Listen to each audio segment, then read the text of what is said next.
एक कॅमेरा आणि एक स्टँड हातामध्ये घेऊन निर्भीडपणे रोखठोक प्रश्न विचारणाऱ्या पत्रकारांची इतकी भीती वाटते। उद्योगपती गौतम अदानी यांच्या विरोधात लिहायची कोणाची हिंमतच होऊ नये किंवा त्यांचं नावच कोणाला घेता येऊ नये अशा पद्धतीची तयारी या देशात सुरू झालेली आहे। दिल्लीतल्या एका स्थानिक कोर्टानं रोहिणी कोर्टानं दिलेला निकाल हा अतिशय चमत्कारिक आणि एकतर्फी आहे आणि या निकालाचा आधार घेत मोदी सरकारच्या माहिती आणि प्रसारण खात्यानं पत्रकारांना नोटिसा पाठवायला सुरुवात केलेली आहे।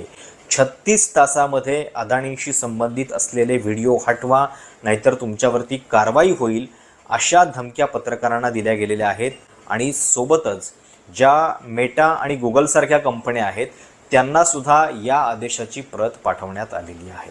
ज्या उद्योगपतीकडे सगळ्या देशातल्या उद्योगांची जवळपास मालकी आलेली आहे, ज्यांच्या हातामध्ये देशातला मीडिया आलेला आहे, त्यांची स्वतःची एक माध्यम संस्था आहे, त्यांना केवळ एक कॅमेरा आणि एक स्टँड हातामध्ये घेऊन निर्भीडपणे रोखठोक प्रश्न विचारणाऱ्या पत्रकारांची इतकी भीती वाटते। आणीबाणीच्या काळामध्ये सुद्धा हेच झालेलं होतं।